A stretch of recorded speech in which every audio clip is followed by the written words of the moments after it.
Now, you don't know, and it's a little scary going through life. What's going to happen next? Well, God knows.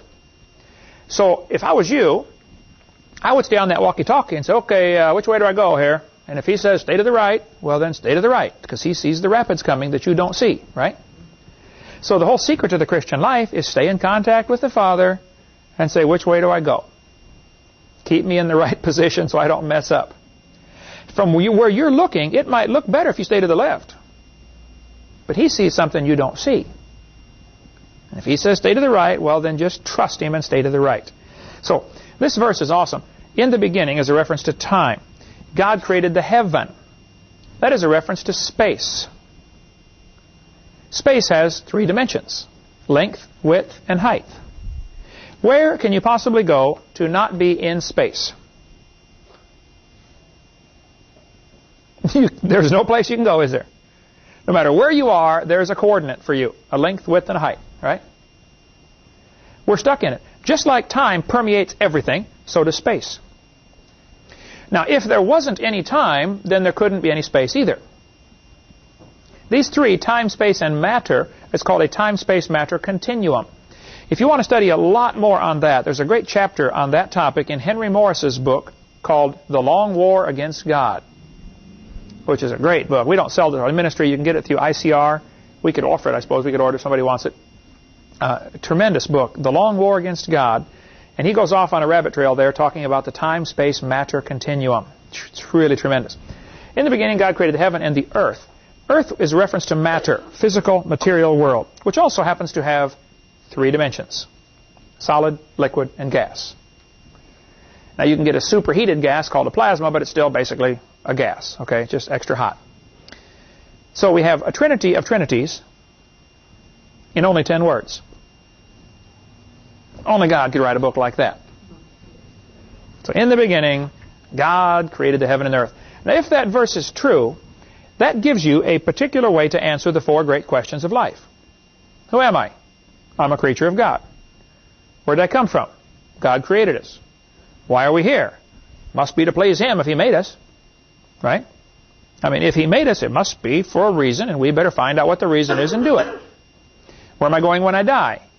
Well, no, that depends on God, since He's the Creator. So I better find out what He wants and do what He says. It really answers the questions of life right there, the 4 great questions.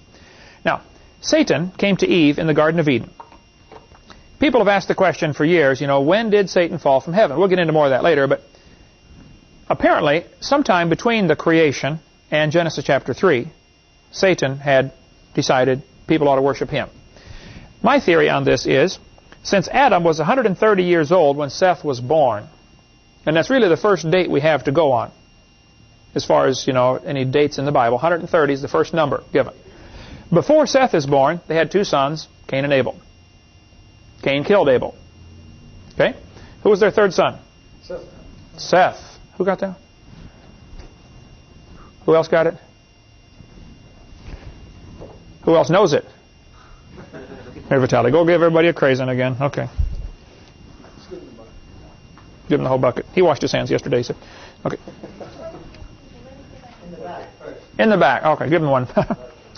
We're out of notebooks. We'll bring some more. For those that just came in late, the seminar notebook will come with the course. You give Heidi your money. Heidi, raise your hand there. And give Heidi... Oh, you got more? Okay. You've seen these before?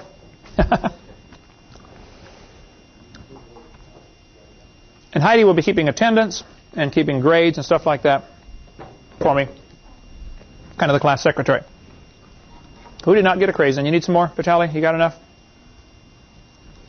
You didn't get one yet? Are you a good catch? Ooh. 3-second rule. Now, if it's on the ground for less than 3 seconds, there's no germs on it. It takes them 3 seconds to jump on.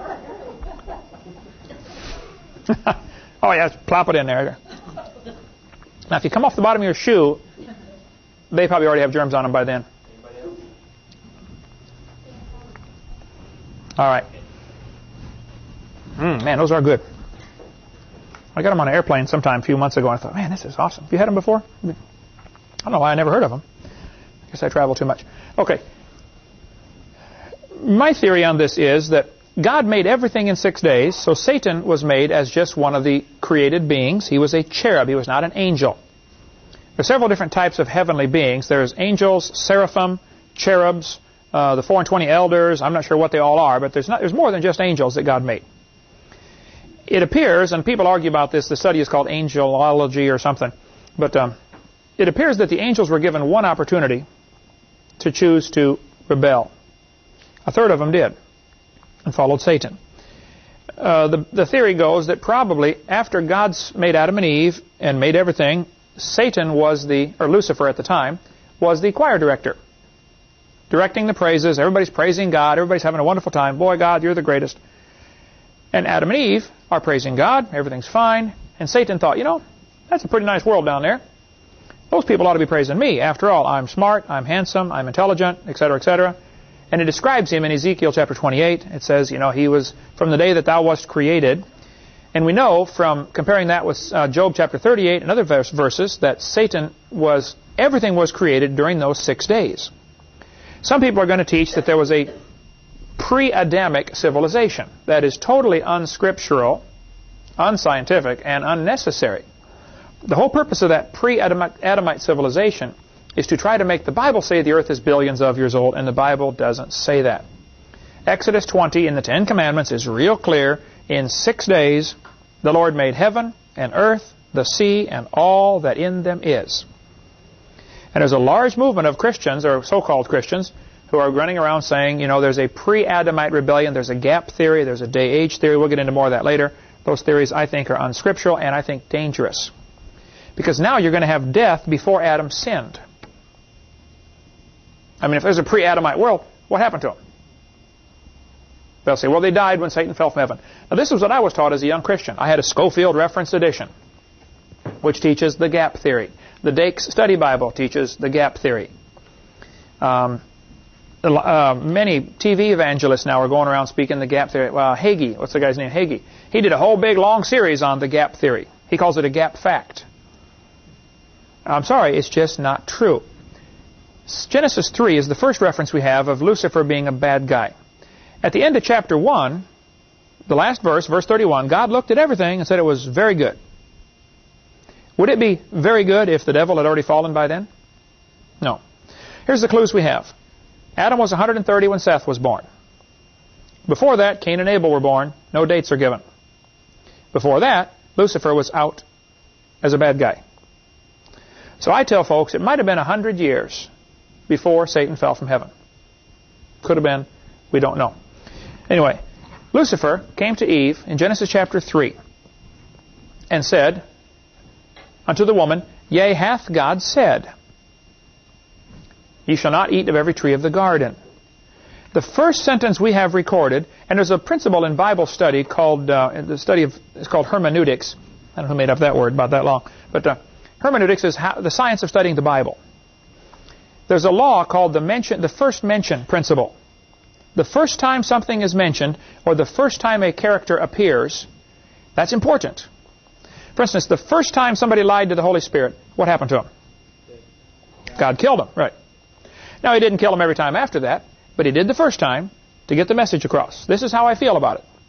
The first time somebody broke the Sabbath and picked up sticks, what happened? They said, kill him, stone him to death, right? And they did. Now, I'm sure that didn't happen since, and it happens every day. Now people break the Sabbath all the time. But the first time it happened, God said, kill him. The first time somebody touched the ark that wasn't supposed to, Uzzah, what happened? God struck him dead. This is called the law of first mention.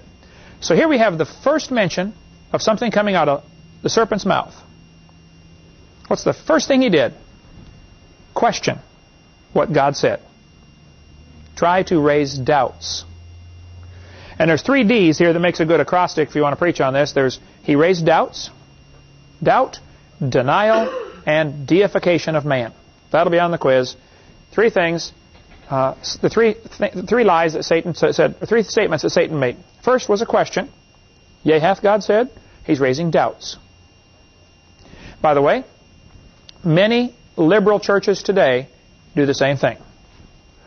I'm convinced one of the purposes of all of the wild versions we have going on, people say, which Bible's right? Which one's right?